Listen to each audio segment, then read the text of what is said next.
Yo, what's going on, people? Welcome back to the channel. Welcome back to Saeed TV. We are back live for another live stream. Man United catch up.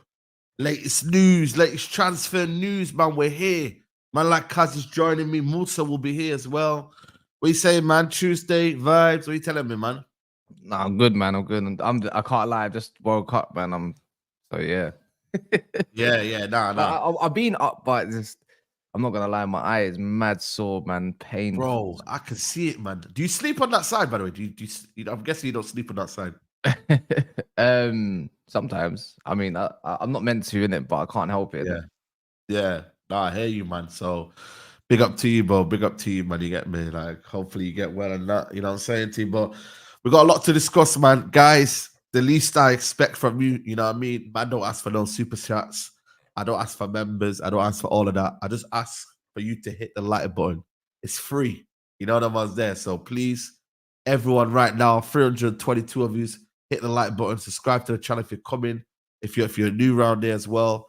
And yeah, man, let's crack it on. So yesterday was a bit of a whirlwind of emotion yesterday. Like, you know what I mean? We were, I don't think United fans were crying about losing about Sanderberg, yeah, but we got hit with a blow, first of all. Like, Sanderberg was on his way to Fulham, believe it or not. Fulham are close to signing Sanderberg for a fee around 20 million plus 5 million add-ons. Burge is traveling to London, has medical booked for tomorrow. Means Fulham are moving on from Mctominay. Man United had considered Burge too. It's one of them where the big one is the Scott McTominay one, isn't it? You feel me? Like that, the fact that he's now potentially staying, but we'll find out because there's news about Napoli now still interested in McTominay. But well, what are you thinking to this one? Is it one of them where it was an easy kind of deal to do, but then again, they wanted 30 million from Man United, but then for Fulham, 20 million. You know what I'm saying? Like, yeah, we need more than that, man. I'm not being funny. When Oliver Skip here is going for 30 million, and he ain't done nothing in the Prem, and I'm seeing other little bits and bobs going for around the same price. I know McTominay's older, he's like 27 and whatnot, but in prime age, 1 year left. I mean, 25 to 30 million. It should not be a disaster to ask for. Yeah, 100%. Yeah, man. You know what I mean? So it is what it is. So it looks like we're waiting on Napoli, and I think they're going to end up doing a loan with an obligation in the end. That's what I believe. That's what I hope as well. So there's a bit of hopium in there. But he might also stay because there's other news. You know, seen this come out with Christian Eriksen. No, what's going on with Christian Eriksen? We just offered him to Ajax. Laurie Whitwell come out with it. We offered him to Ajax for 5 million. What? Today? Yeah, right now. Right now? Right now. Eriksen leaving. Oh, well, we don't know if he's. No, we've offered him out, like as in he ain't gone yet, but. Okay. Yeah. I've just seen that right now. Was that part of his article today? Yeah. Oh, so Christian Eriksen has been offered to Ajax. Man United are asking for at least 5 million, which I did say you could get 5 million out of him. That's not too bad. You know what I mean? That's what.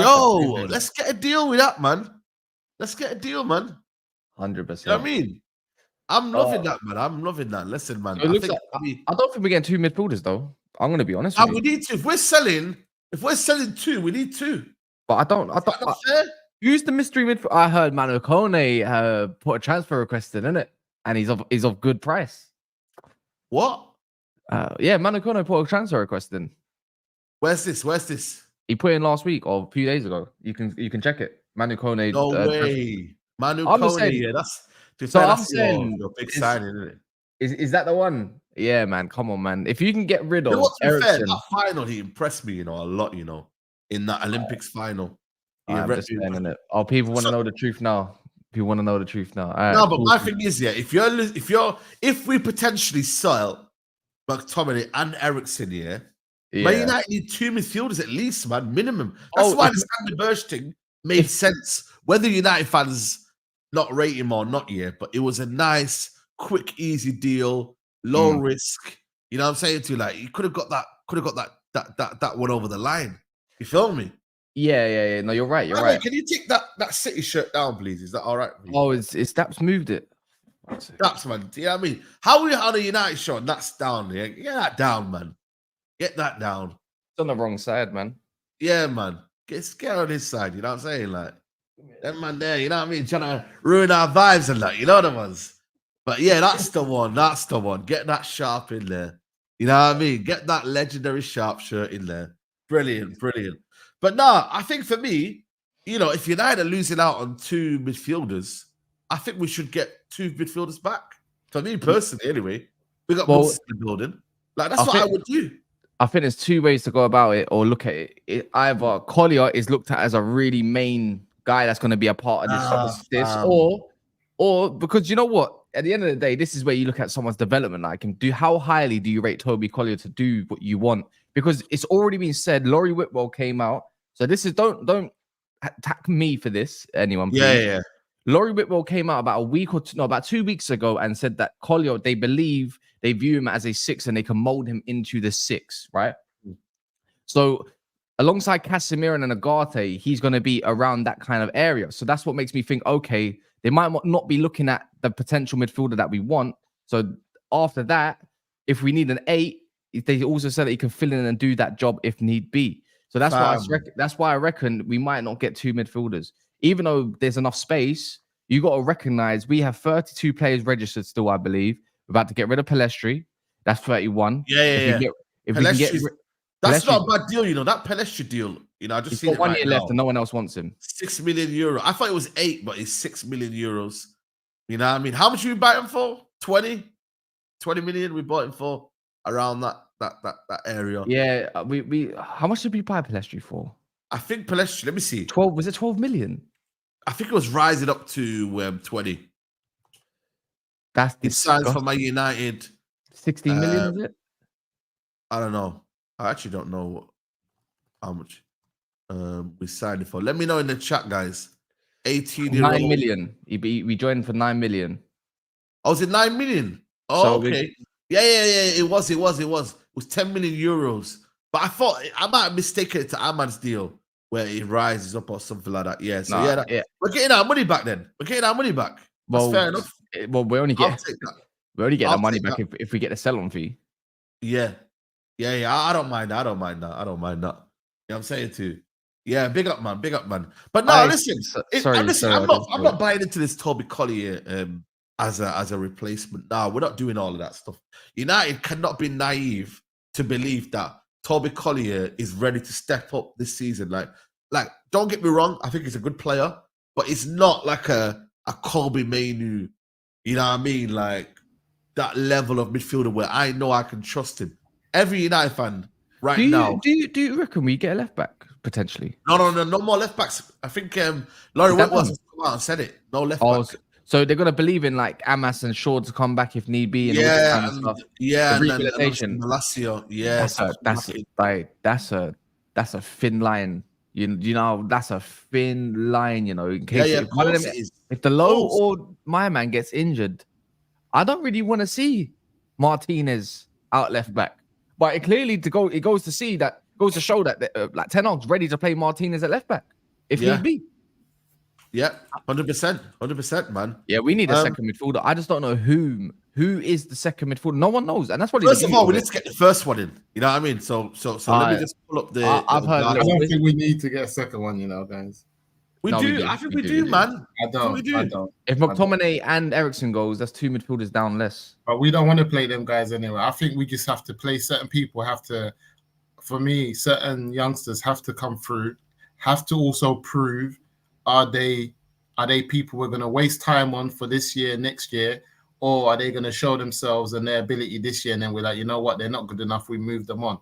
I feel like Erik Ten Hag, Man United as a club, yeah, we need more signings. But Erik Ten Hag as a manager, he doesn't need any more signings. He's been given enough. He's got his Mason Mount. He's got his Casemiro. He's got his Bruno Fernandes. He's going to get his Ugarte. Like, he's got his players. He's got Collier that he's bringing through. Like, Erik Ten Hag as a manager needs to pull something out the bag. There are other teams within the Premier League who don't have the supply or the amount of players that we have, or in positions. We might not rate the players, but he has them, and he needs to do something about it. Or he needs to give a youngster, like I said, Odeyemi. I like him. I like what you mean Oyedele? Oh, yeah. By the way, we might be selling him to Legia Warsaw with a mad sell-on clause. So there you go. That's finished. That's mad. That's finished. That's what I'm saying. So I want to see. So for me, especially with the players that were injured last year with Mount, all of that, he needs to play his players. Don't play games with me because all of us have seen. For me, I'm pulling Bruno back into the midfield and taking him out of that number 10 role. I'm pulling him back deeper into the middle of the park. That's just me. And that's what another manager does, like Pep, like Klopp. They pull Bruno back, and you've seen it do. You see them do it with other players. You've seen them take right backs and put them in the middle of the park. You've seen them pull play. You've seen them pull De Bruyne and put him in a 6. So my thing is, make it work. Like, no, but you know what it is though. You know what it is though. There's certain areas on the midfield. We're gonna discuss that as well. My thing is, you know, there's certain areas of the game is where you don't mess around with. It's midfield. You don't. Nah, Saeed, I'm not having it. No one we've done. You don't experiment. No one we've done that, Fred. I'm not having it. Bro, we don't experiment field. We need guys who are gonna come in and are certified starters. You telling me Bruno can't sit next to Ugarte in the middle of the park? No, hell no. No way. Watching, you know what it is, yeah? You know what it is, yeah? I'm not gonna lie. Look, I'm not Bruno's biggest fan. McTominay can. Bruno can't, but McTominay can.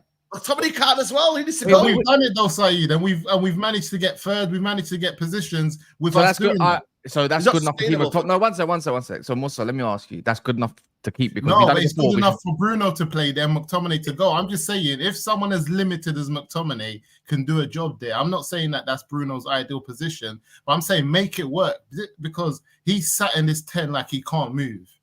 What do you mean? Did you not see the way he played against Fulham? What do you mean? Other than his finishing, Bruno was great. No, I'm not saying there's anything wrong with Bruno, but I'm saying I'm not what saying do you mean he wasn't? great. Yes, he was. Other than maybe one or two passes, other than one or two decisions where he could have fizzed it. No, he had a good game. For me, he had one of his worst. No. By the way, he was rusty. He was rusty as hell.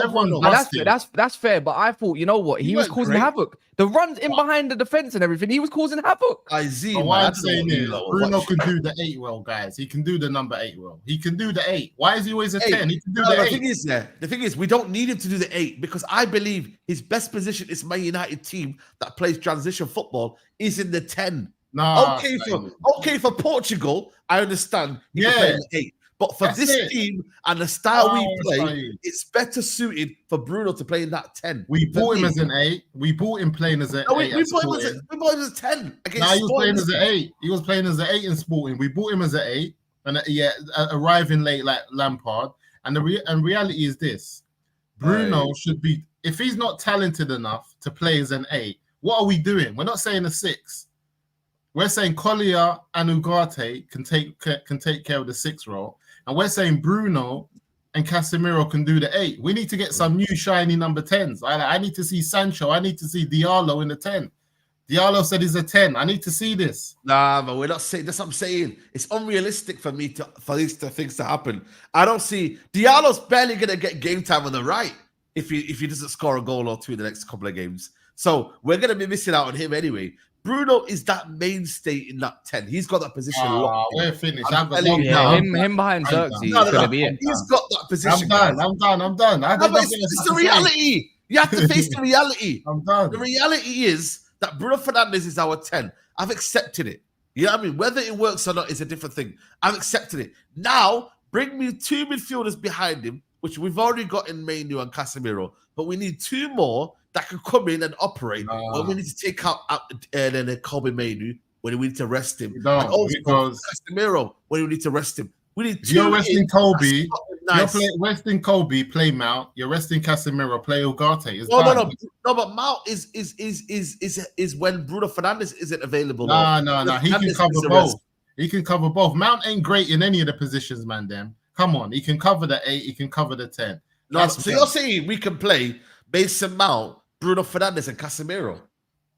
No, but I'm just saying we can play Ugarte, Mason Mount, and Bruno Fernandes. Yeah. No, I don't think that works. You know why though? You know what it's like? I'm not saying it's ideal, but we've played Casemiro, McTominay, and Bruno Fernandes. What are we doing here? Bro. No, but the thing is, listen, and that's wrong as well. It's wrong. I don't agree with that. My fault is, but these are professional footballers, yeah. with an IQ that should be able to deliver against a Leicester, we might go into a big game and we change it up. But we're just saying the best of the rest. We can't go and deal with the rest of the league with them, man. I don't know what we're doing. If we can't deal with the rest of the league, with them, man, there, I'm done. I don't know what we're doing. What? Yeah, I'm not in Muslims boat saying, oh, he's got his tools. We should just give it or take it. Let's see what he can do. The issue is, I'm looking, regardless of who the manager is, I need to sometimes see the quality come through so I can go win a trophy or two.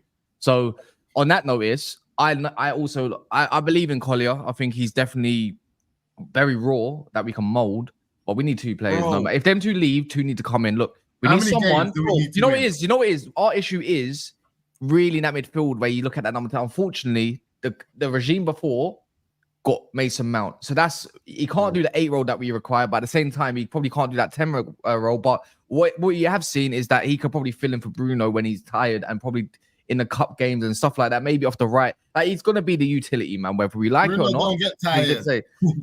But this time we need to keep him as fresh as possible. We can't let him run 6,000 more minutes this season because he's just going to tire him out. And we all know what Bruno's like when it comes to the end of the season. Yeah, around February, March, he's awful, even worse than what we think he is already. Yeah, at some games. Yeah, but we got a long season, anyways. There's more games. What we do need is someone. We need that. When Manu comes off the pitch, I find a drop off in quality because the guy's knackered is night and day. The drop off is huge. Having a Ugarte there, and maybe Collier can come and do that role for Manu. Maybe he might be the stayer, but we need someone that can really drive with the ball and get us up the pitch and still have the engine. We don't have many of them. I think Bruno can do that, man. I reckon Collier's going to take over. If we get Ugarte, Collier's going to be the one that takes over the Casemiro role, so we don't need another DM. That's what I think. He's an 8 personally. It's not ideal. It's not ideal, but if they view Collier as the 8, as the 6, and they feel like he can mold, that's what INEOS are thinking in my brain, anyways. But that 8 position is such a big liability. I think Bruno can do it. I think you lot will be shocked. I think Bruno can do the 8 for us. Yeah, but he's going backwards when we go and need to defend. He's got legs, but he's like a headless chicken with no weight. It's just, man. He don't win. He wins something hitting it. Let me, man. You know, my thing is, big up to Zoateng TV says, I hear it. We need a CM, but why are we acting like Ugarte is Valverde? We're going for the wrong Uruguayan. Not convinced with his brother. First and foremost, they play 2 different positions. One's a 6 predominantly, and one's an 8. So we need a 6 right now. And we're not really need. I would love a Valverde in this team, but we're not going to get him regardless here. But listen, Ugarte one for me. I've always thought that's Man United's best plan when you look at the style of play we're playing. If we're playing possession-based football, then okay, cool. We don't really need Ugarte type profile. But the way we're playing right now, Ugarte suits the system. Like that's clear as day. Like he suits the system. So we can't complain and say, oh, but we don't need this player. Bro, trust me. It's like for like. Casemiro and Ugarte, it's like for like. It was a howler that we let go Fred before Mctominay. That was the howler. Yeah, if you wanted to play this system, if you had a Fred and an Ugarte in this setup, my word, we would run man to the ground. Ground. Further up the pitch and in DM. Letting Fred go was bad, man. You know what? Yeah. That's annoyed me. That's actually annoying me. I can't believe he still got Mctominay in our ranks. But the good thing about this is that it's a loan with the obligation to buy, so we don't have to spend any money this summer. Negotiations continue as Jordan Mendes leading talks with Paris Saint-Germain. Ugarte wants United, pushing a lot. Yeah, so for me, this is why I said United got room for another midfielder. How that ended when you wanted Amrabat. We saw how that ended when man was guessing Amrabat. And then he had one bad. No. This was a level up, man. This was a level up. Are you sure about that? They're waiting for I have to disagree. One, we should allow my Aki, yeah. 2, or our Aki, yeah. 2, at the end of the day, Amrabat didn't get given a chance. At the end of the day, given a chance as well. When Amrabat did get given a chance, we won an FA Cup. Yeah, I like him. Yeah. So you know what? For 8 million fee that we gave for an FA Cup, so be it. I'm speaking fluent trophy over here. It's all good. We're going to win another one next year. Europa League, 100%. Clip this. Just saying, innit? Maybe this though, man, then. If Ugarte comes, who I'm not... keen on. I know what he does, and I'm not too sure that the manager's going to use him to his best strengths. I just don't. There's something about Eric doing what Eric does, and sometimes he exposes players and their weaknesses rather than builds on them and their strengths.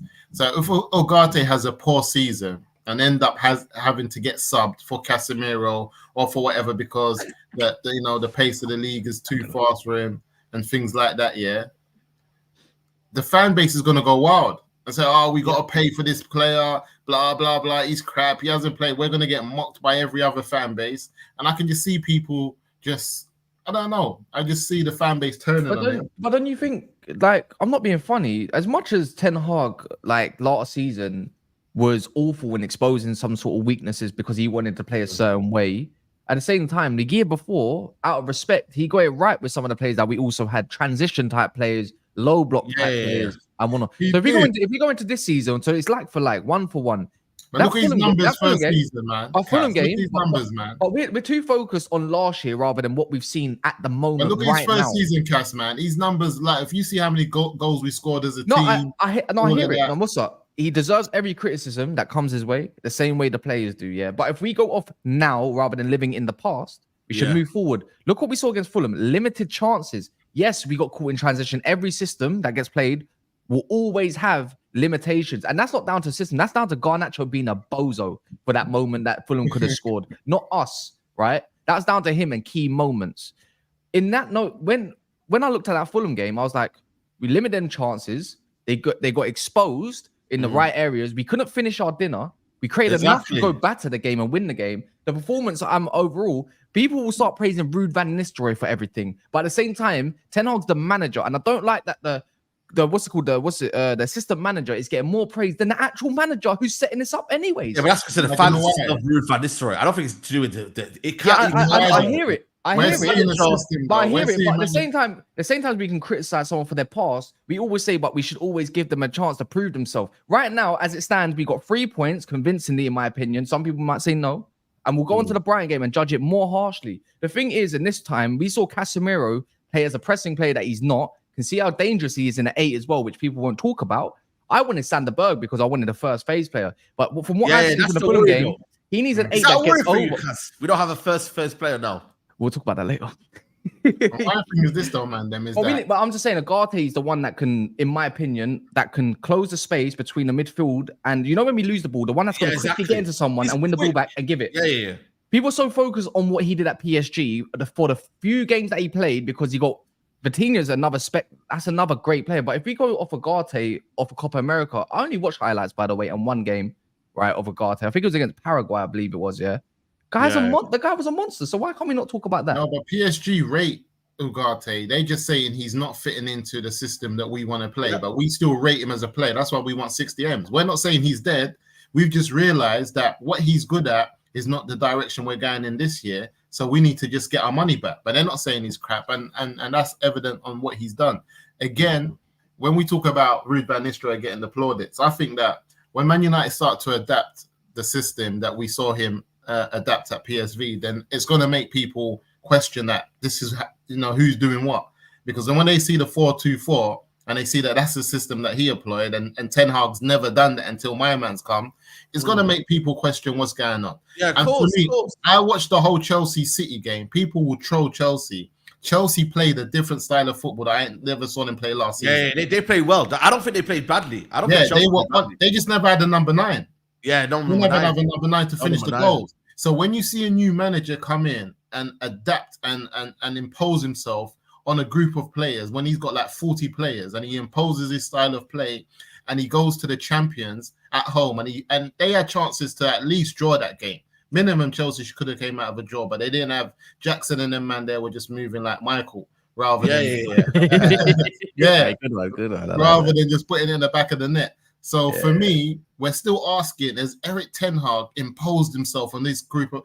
I'm getting to the point where I think that, is there something wrong at Old Trafford? Can't anyone impose themselves on us? Oh, wait, hold on. So if this is the case, I like this back and forth, So we think that, we all know that the system managers and all that done the coaching. So if that's the case, then last year's not on Ten Hag, that's on Van der Gag and also Steve McLaren for not imposing what he wanted in his vision. So on that notice, we should...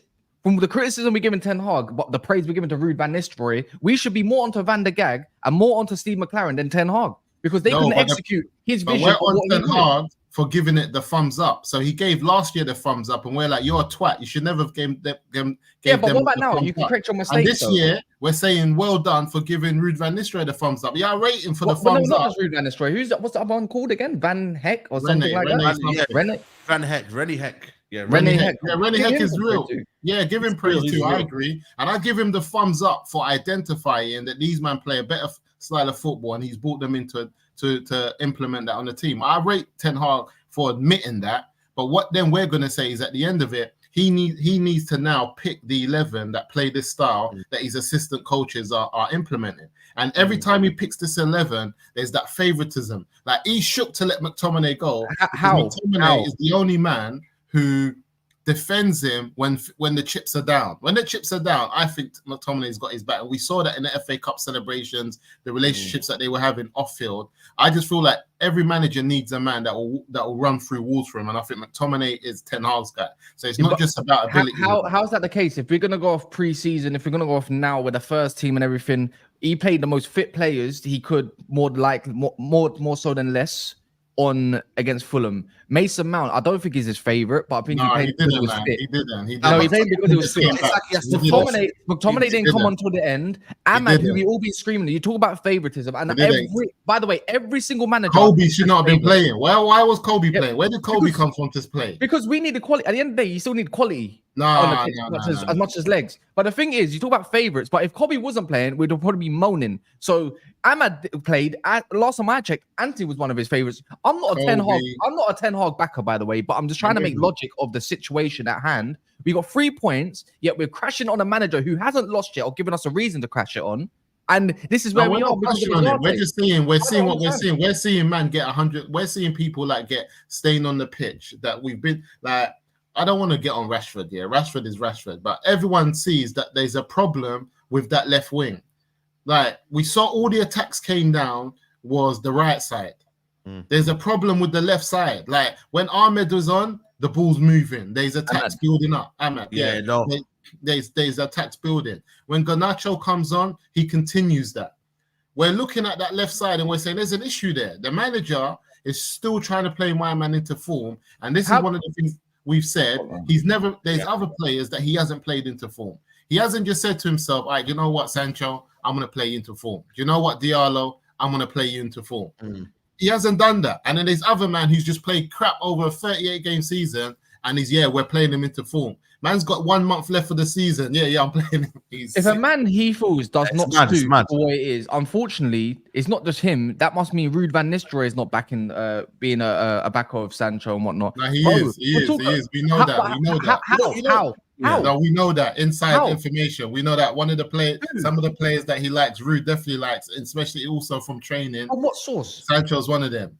Inside sources. I don't know, man. But the thing is, Sancho now, I don't know what man them, but I found he's going to Chelsea, man. I don't know what's the latest rumors. By the way, I gave it thought about the first phase. I've had multiple thoughts on how that's solved, and that's done. That's calm. We're good on that part. So unless you want to talk about Chelsea, man, them he's staying. Ugarte can do first phase. Don't believe he can't go look at Sporting. I saw Delo do it. Not comfortable with him looking at it, but I'd rather Mazraoui do it because he's more comfortable technically. And second of all, we got Manu who can drop deep, a bit like Modric, like he used to do for Casemiro back at Real Madrid. So there you go, that's done. Sancho, I saw Chelsea. Some people are going to actually get annoyed with this. I'm taking Sterling and money for Sancho. Sterling?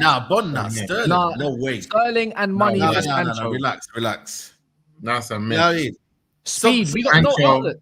No outlets that got speed that can keep the ball. I'm taking Sterling. No way. That's a myth, man. All this Jadon Sancho stuff's a myth, man. There's not a myth when it's coming from Laurie. No, but is he going to stay or is he going to leave? That's my question, man. Because he's not going, Saeed. There's only 1 or 2 teams. He's not staying in England. He's not moving on to England. Give me Sterling a $30 million. He would have went to PSG or Juventus. He's not. No, Juventus is the one that's still after him. Juventus. Yeah, what's happening with Sancho is that they're going to protect. He's the biggest asset Man United have at any given time, and he's open to a move. He's not catting for a move. he's open to a move, and he's one of their biggest assets. If there's any player they can't afford to get an injury while the window's still open, it's Sancho. Just because that's why he didn't play though. That's why he didn't play because of Sancho's future. 100%. I'm not with you though, Musa. I would love for Sancho to get given a chance, and I would love to see what he can showcase with the first team like properly and see how he fits in. Because I'm in belief when I saw that game, like you did, all of us did, when Sancho was it Rashford, Sancho, and Ahmad. I loved it. Yeah, I love to give him Xerxes up front. Even that first goal, do you see that goal that was offside? Sancho's goal, the way he took that goal. Yeah, not everyone can take the ball like that. The reality with Sancho is this, though, and I think he knows it as well, is that until the window's closed, he's their biggest asset. There is no one in the club that's commanding more than £50 million at this given point, except for Jadon Sancho. So the club can't afford for him to be injured. But once that window closes, Eric Ten Hag is going to be forced to use him. And when I mean forced, like really, he has to get game time. Like he's got no option. Sancho has to play. Yeah, this one here, by the way, Brighton are doing madnesses, man. I'm telling you right now, if they get Kadioglu, Brighton, and then they got Max Weaver, they bought that Rutter. What happened to Ashworth though? Everyone said Ashworth was the Brighton man. What happened to what's going on with Ashworth? Bro, he's got 4 or 5 signings, man. What signings, man? What signings he got us that we didn't know about? What do you mean? We all knew that when it comes to Manchester United this week. Actually, I believe Ratcliffe himself said in an interview, this window was always going to be about opportunities because we can't do nothing long term because there's so much deadwood, and obviously all the credit. If you want to know about credit facilities and all the stuff that we're getting paid off, and how many transfers that we owe to other clubs, knows the limitations of Man United in this market. Tell that to Chelsea. Yep. So but we're not Chelsea. We don't have zero debt, and we don't have a sugar daddy as of yet. We're trying to do things the right. We're trying to do things. We're trying to do things obviously the right way, a bit differently. As you go. I'm not gonna lie here, Musa. I expected more from you. I'm disappointed. Listen, they're I'm disappointed. Musa, I'm disappointed in you. I've heard no positivity out of you, and you. For me, I'm still concerned. I'm with him because at the end of the day, we haven't sorted the midfield situation out yet. See me. We still need to get rid of a couple of deadwood out. Oh, you know what I mean? Like there's still a little bit of concern there. I've seen less old. Listen, I've never seen a group of wealthy billionaires take over one of the biggest clubs or the top 2 clubs in a certain Premier League or in a certain top league and spend like this. Like listen, I'm going to judge their spending on the players they bought in their first in their January transfer window. We are shocked. Listen, if there's M&S and there's Lidl and there's Waitrose, we're not in Waitrose, we're not in M&S. Man, then be honest with me. We're shopping where teams like flipping Fulham can come and get our players. That's the reality of Manchester United. All right, first, can I break this down a little? We're shopping where teams like, I don't know, Spurs, who else? I don't know, West Ham. We're shopping where West Ham's shopping. But the thing is, though, I'd rather shop and buy smart. Yeah, we've been to Harrods too much, right? My thing is, we've been to Harrods. These men are going into South America, whether it's Real Madrid or not, and they're doing smart Waitrose shopping. But we can't do that. Yeah. Why? Because this is the reality of the Glazer ownership. The thing is, this is the reality of being bloating our resources to the max through Glazeronomics. This is the reality of it. We can't go and get signed what we want to as a Manchester United club because this is it. The last over 15 years since they've been here. Bro, first and foremost, Ratcliffe didn't buy the whole club because they're greedy and didn't believe in the valuation they wanted. You only got sporting control. So why would you put all your money? Why would you put 5-6 billion? What's your signing call, Wilson? What's your signing call? Mandela Keita. I'm not gonna lie. I've been watching comps. Big play. He looks like a big player. Mandela Keita, man. But anyways, I'm just saying like this. He only got the sporting control and 30% of the club. He's not going to put in all the P's that's needed, so all the flipping debts are not wiped. If the debts are not all wiped, we can't maneuver in a transfer in the way we wanted. Also, Glazeronomics, Ed Woodward-nomics, however you want to call it. We took so long to get rid of someone like Aaron Wan-Bissaka due to his contract of giving him money off when he leaves. Same thing with Maguire. But these players don't want to leave and free up space because of the contracts we gave them in the past. So they're trying to deal with that. The fact of the day is, I don't understand how anyone can not be happy with what they're doing because in one window, we're about to sign 5 players that we probably feel that can fit a profile that are much better than what we've got. They're coming to the first team more time. Mazraoui, the lick for the price that they were. Ugarte's coming in and he's getting the money that was going to get sanctioned is from next year's budget. And we've still got budget for this summer alone. We got Xerxes, a hold-up striker who the manager wants, obviously, and that fits what he needs and a different profile to what we got. And who else did we get? Somebody else, I'm pretty sure, that came in Euro, one of the most hyped youngsters in the world football that we believe can come, obviously, potentially world-class. So on that notice, we're getting rid of Palestris, Lindelofs, Mctominay maybe, Eriksen's maybe, Wan-Bissaka's, of course, he's gone. We've done all of this, and you can't just come in and say, where is Dan Ashworth? When he's had 1 month or so in the job, alongside Barada, alongside all of these, man. And you probably got to praise, what's his name, Vivel, for coming in to make sure we get all these stuff sorted. Alongside, who was the other one? Jason Wilcox. There's not enough praise for him for how much direction he's had to do by himself. Yeah. So how can we ever come on here and crash Man United's new regime when we've done this in a space of 2 months? It makes no sense. If anything, you should be praising them to the high heavens, not crashing on them. Where are they? Because you didn't get your favorite signing. Yeah, I'm with you. My thing is, when I look at what we have to do right now, like, let's be honest now. How much are you rating out of 10 the window so far? Kaz, what are you rating out of 10? Get me one more midfielder. I'll give it a 10, man. Nah, you're taking a mitt. Yeah, because of you know what it is. Because you're 10 again. You're 10 no, again. It's 8.5. No, you know what it is. I know in one window, I don't expect 6-7 players to come in. That's the thing. I've also got to think of what they promoted from the academy that I do like as well. But they always do that anyway, regardless. Though. On opportunities, I'm giving it a 10 because I don't believe in one window you can get the whole. We want the whole squad to be sorted in one window somehow. In 2 months. No, it is no cast. Anyways, I'm torn between being happy that INEOS have done some stuff which are standard. Like I said to you before, all INEOS did was come, put the electricity on, put the gas on, and we had a bit of heating in the house. But every house on the street had that. Every house on the street's got gas and electricity except for Man United. We just didn't have a footballing structure. But when we look around us, all the other teams have the footballing structure. So we got gas for just putting on the gas and the electricity because we didn't have it for so long. No problem. Then I'm torn between, I look at the signings that Man United have bought in this summer, and I say, even if we didn't have INEOS, do these type of players rock up at Old Trafford? I look in the past, and they do. We've had Van der Beek come in at that type of price. We've had a Bruno Fernandes come in. We've gone for... Not the prices, though. Not the prices. No, we have. Bruno came in for what? 40 million? He came in for 50 million. Nah, less than 50, side. Check it out. And he was a player that everybody liked. Donny van der Beek came from the Ajax team. Everybody was gassed about it. Boom, we got him in for about £30 million. Lenny Euro, would United have got Lenny Euro? Yes, we would have. We would have got it. We've always gone for young players, Saeed. Not at that age, though. Not at that age. We have Saeed, man. Rooney. How old was Wayne Rooney when we got Rooney in? If you're a world beater and everyone's talking about you in that position, Man United go in and spend that money. We've done it with Rooney, and he's the Rooney of the defense of centre backs. That's what everyone's saying. So Man United went in for him, and we got him. I'm not saying that we shouldn't praise INEOS for doing certain things. Yes, I get everything that Cass is saying, but then I also have to look at it objectively and say that have they done anything in terms of signings and bought in players that Man United wouldn't have got? Yeah, exactly. I don't think so. I can give you one thing alone. We would never have convinced Euro. Like we didn't convince Camavinga. That's what I'm saying. 2, the fee for De Ligt and Mazraoui, we'd end up paying about 80 million in total for them, and we couldn't even get another player because you know what? We had limited budget. And guess what? We wouldn't have got rid of Wan-Bissaka the way we needed to. Like we didn't get rid of Maguire last year. Yeah. And that's a fact. Well, we got rid of Dan James for like a profit. We do certain we just do. Listen, my thing is this. What I'm saying is, I'm not saying you're wrong.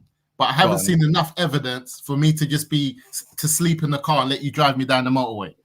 Certain man, I can sit in their car and sleep and say, yeah, take me up to Manny and fall asleep. Certain man, I'm like this. I'm wide open looking at because I don't trust you. So I'm not like, you're giving me the vibe. You're fully trusting INEOS. And you've got your feet up. Yeah. I'm double checking the contracts. I'm looking over the contracts. You can do that. You can do all you want, but I said back in April, whatever, when INEOS come in and whatever they decide to do, I will back it until I feel like I don't trust it or I'm not liking it. But currently, right now, they're ticking every single box. Yeah, we got Euro in the Europa League as well. So I'm just saying, yeah. Listen, when we got Pogba in from Juventus, he weren't no small boy. When we went and paid the money and we got Pogba in and he was with Stormzy giving it two. That's the problem though. We had to overpay. We didn't overpay for Pogba. I gotta go in it. So love. Yeah, big up, by the way, I don't know, but the likes on this video are stinky. Yeah, they're always like that, man. I know. Stinky. Right, so if you haven't done so, you're used to it now. I'm used to it, guys. Love, man. Love.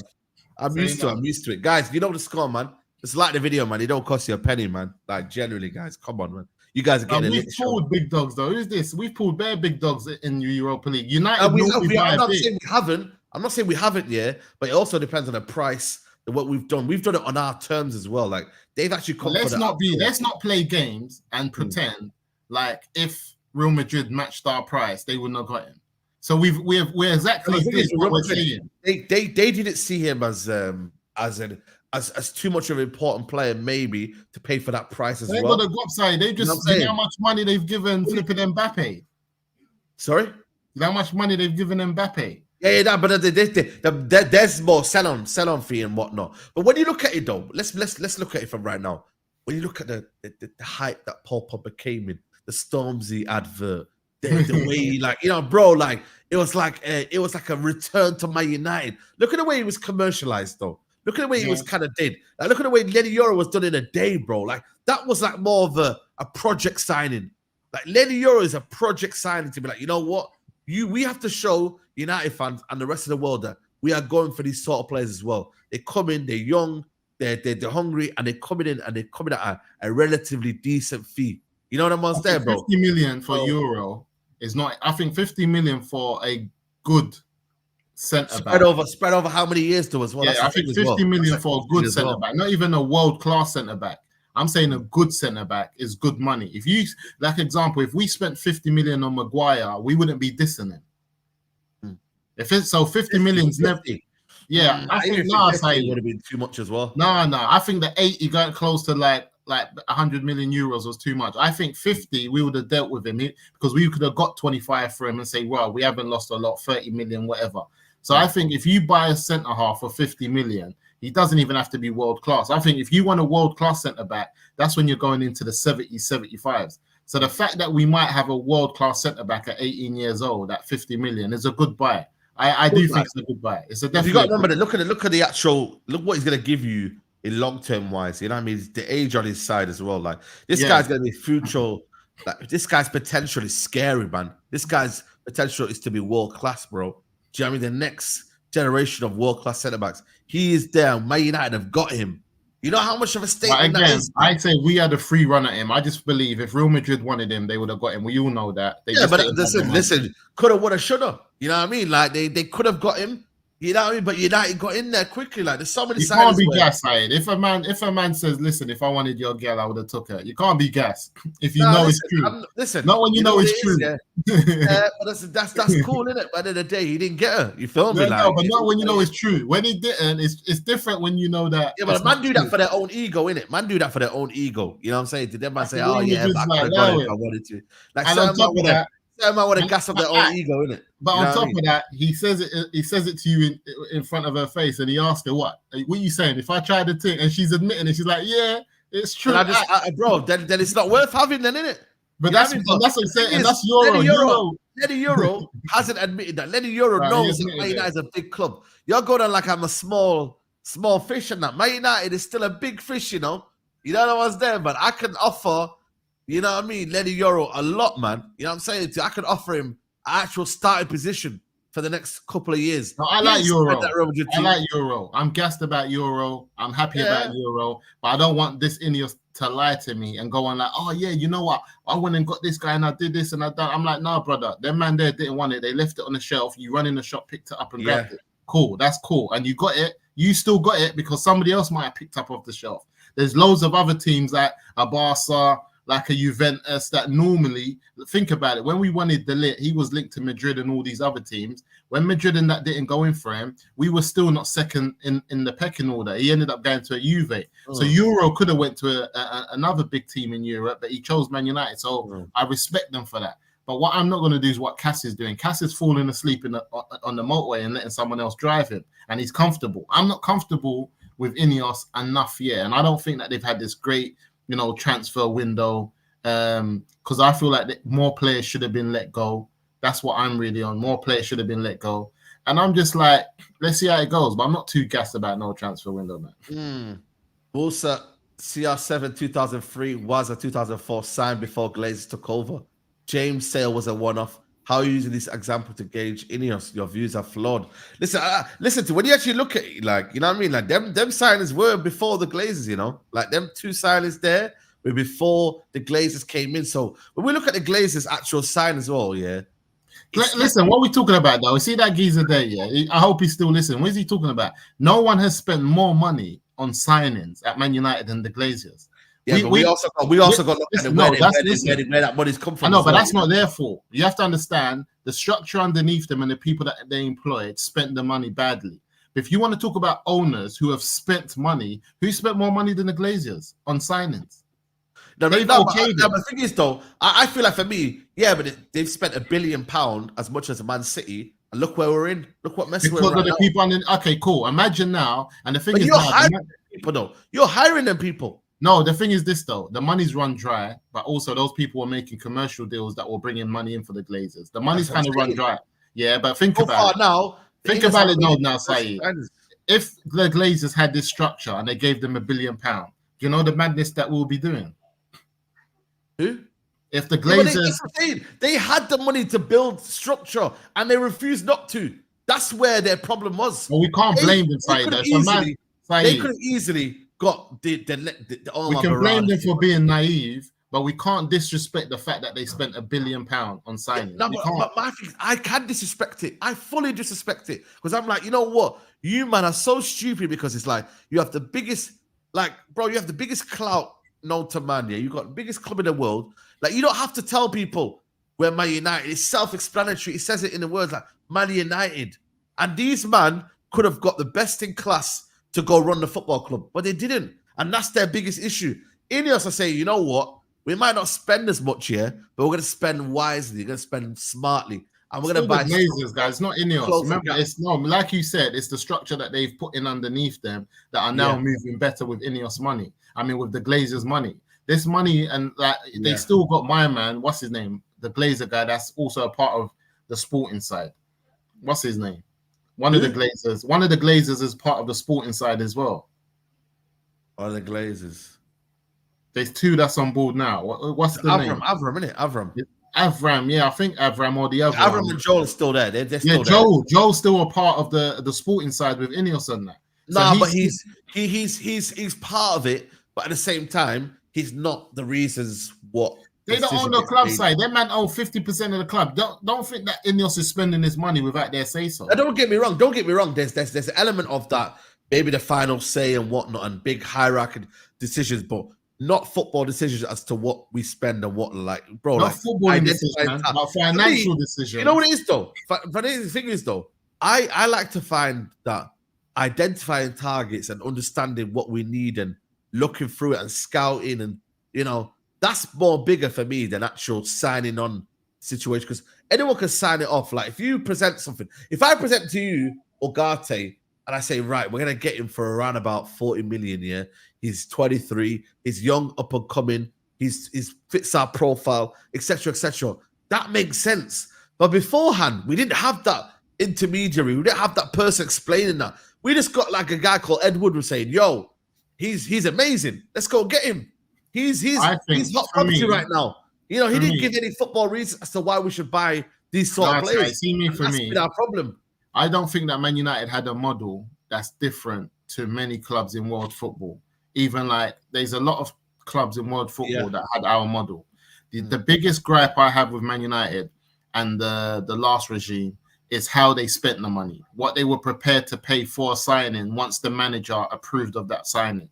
If you look at world football, many clubs the manager picks their players. Man United never imposed a player on the manager. The manager went to them, said, these are the signings I would like to start the next season with. And with these signings, I can win you the Premier League. Man United fully backed their man and believed in their man. The problem that I have with Man United is that they didn't say to their man, look, we'll get you your signings, but if they go past this amount, you need to go down the pecking order and get number 2 or 3. We're not going to be spending 100 million euros on Anthony. We're not going to be, you know what I'm saying, like what they're doing now. But in terms of the signings themselves, the managers wanted them. If we look at the managers we had, where are the signings they didn't want? You know what I'm saying? They were back to the tune. Erik ten Hag came in without a sporting structure above him, but he wanted all these players and he got them. And the players that they couldn't get because they couldn't negotiate for them, they moved on. But Erik ten Hag gave the green light to Mason Mount. He gave the green light to Anthony. He gave the green light to Højlund. You know, he wanted these players. He wanted Malacia. But also, look at this. Look at the way that the INEOS have done this summer. Like all of their number 1 targets this summer, they've actually gone and achieved. You know, this year. Like look at every signing, and also they've not been playing around this summer. They have said, you know what, we're gonna set a precedent, and no one's gonna take the piss out of us. So far, no one's really took the piss out of Man United. Like when you actually deep it, like look at the signings we bought in. Mazarawi, 15 million euros. Look at 45 million euros. Like the money side, I'm gassed with it, but let's not act like Mason Mount weren't a number 1 signing. Anthony wasn't a number 1 signing. Malacia wasn't a number 1 signing. Nana wasn't. But even now, we're looking at Mason Mount one deal. You talk about being sensible. Do you reckon INEOS would have done that? No. I don't rate that. I don't rate the deal, but there's still number 1 signings at the time. That's what the Glazers did. The Glazers said, we're gonna go. That's what Murto did. Don't blame the Glazers. No. I'm sorry, man, but Glazers hired John Murto.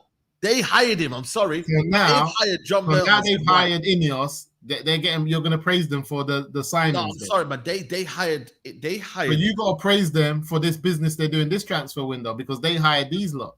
No, bro. Listen, they've hired them because they've been incompetent to run the football structure. That's why they've hired him. They've hired him out of embarrassment as well. I'm not going to praise. That is embarrassment. They've had to do this. I'm not going to praise them.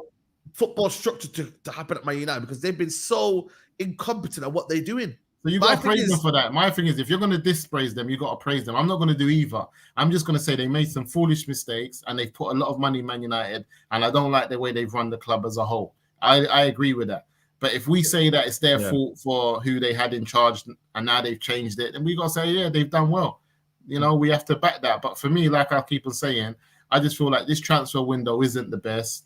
But I still don't believe Erik ten Hag has any excuses because he has a load of players from last season that didn't play that are fit this season. I still believe that Bruno Fernandes can do the 8 role and cover Kobe sometimes and go deeper in the park and let him come off. Like I believe Kobe can start a game with a Casemiro or Ugarte and Bruno in a 10, and you can take Kobe off and Bruno can go then back into the 8 and you can push someone in a 10 like a Sancho or a Diallo, and you can just play the game and continue trying to get the 3 points. I don't think it's that I don't believe there's if we don't get a second midfielder, we're in trouble. No. I believe we are. Generally, I think, don't get me wrong, it's not a catastrophe. But I do believe Man United do need another midfielder in. I would have, because you know what it is? I just think United need a first phase midfielder. If we get Mandela Keita for 17 million, 16, I won't say a word. Napoli are going in for him. Napoli. This is what we do say. Like he's a change. He's like a Malacia type of money, 16, 70 million. If you get him and Ugarte in, Saeed, I'm telling you, we're going to win the league. Man said win the league. We're going to win the league.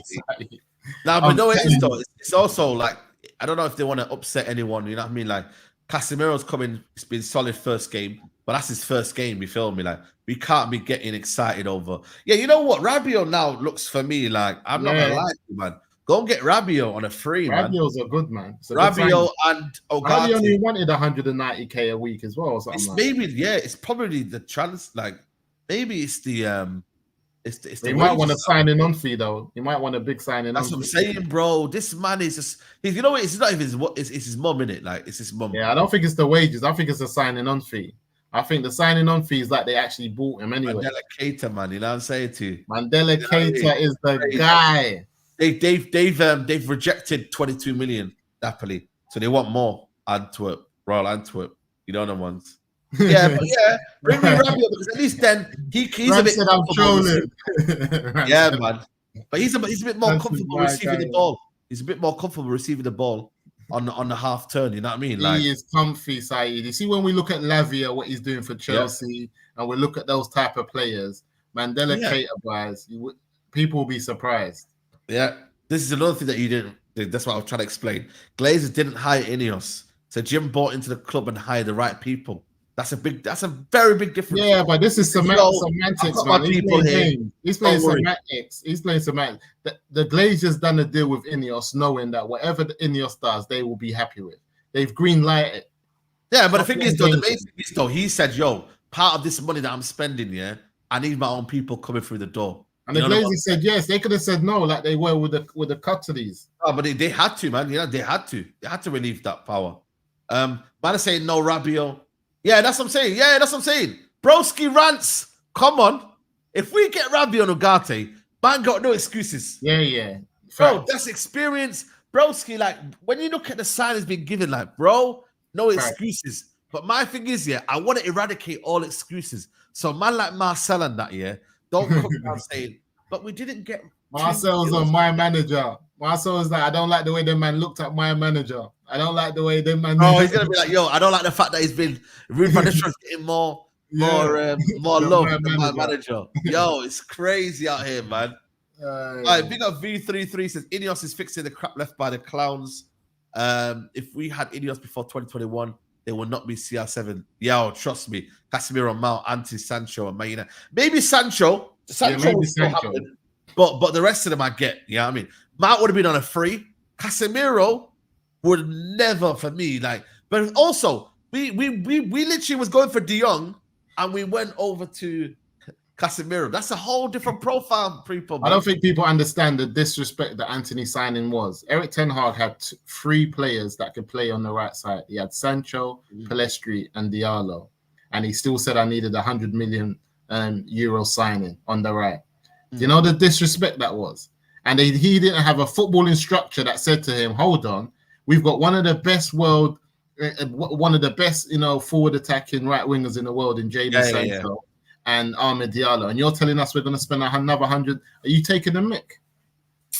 Yeah, 100%. Yeah, even the Mount one for me, you get me. If anything, it would be a free transfer. That's the least it would have been. You know what I mean? They would have said, you know what, we'll just allow this one. I will wait for a free transfer. No way in hell would it paid 60 million, fam. Are you kidding me? It hurts every time I think about it. You know what I mean, bro? So it's one of them. Like the manager right now has got a lot of his targets in. When you actually look at the squad, like I still believe even if you get Ugarte in, you should still aim for third. Like I'm still not like, but it's like, if you don't perform, it's like, bro. Man United are not ruthless. Look at the way PSG are getting rid of Ugarte. If Man United were ruthless with Mason Mount, West Ham, Newcastle, those teams will still go in for Mount. Even Spurs, like Mount's a player that's still thought well of in the Premier League. A lot of clubs still think well of Mount, and I think you could easily get 35 million from Mount. No, but the thing is, though, United should have looked at that point sign and be like, yo, we've already got Bruno Fernandes who plays every single game.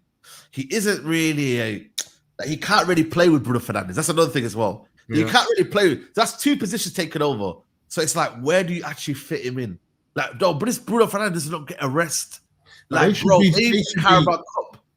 should be ruthless though. They should be ruthless, though. Look how ruthless PSG are being with Ugarte. They should be ruthless, and he's only been there for a year. So why not be ruthless with Mason Mount? They should be telling Eric Ten Hag, if you want to get your midfield signings in, Mount and Mctominay have to be up. They're players that we can get money in. Mount and Mctominay up for sale. That's the end of it. Be ruthless, bro. Yeah, that's true. Listen, but the thing is, though, they're not going to do that. I think the manager. Look at the caliber of player. I'm going to give him one more year, innit? I'm going to give him one more year. Look at the caliber of Ugarte, and PSG are ready to get rid after a year. Yeah, true. But, So but, who then, are but, we? then, but, then, but then, you know what it was though? That was more of a club signing rather than a manager signing. So the manager No, can the easily manager has say, to show you where he a fits into manager your wanted Mason Mount. So therefore, where he's though. making But him feel like he he's wants part of the him, squad. and he's not even he's not even in his best 11. Where does Mason Mount fit in? He's only playing now because Bruno's a false 9. I know, but what I'm trying to say to you is though that was the Ugarte deal was a club signing. It weren't Luis Enrique signing. I agree with you.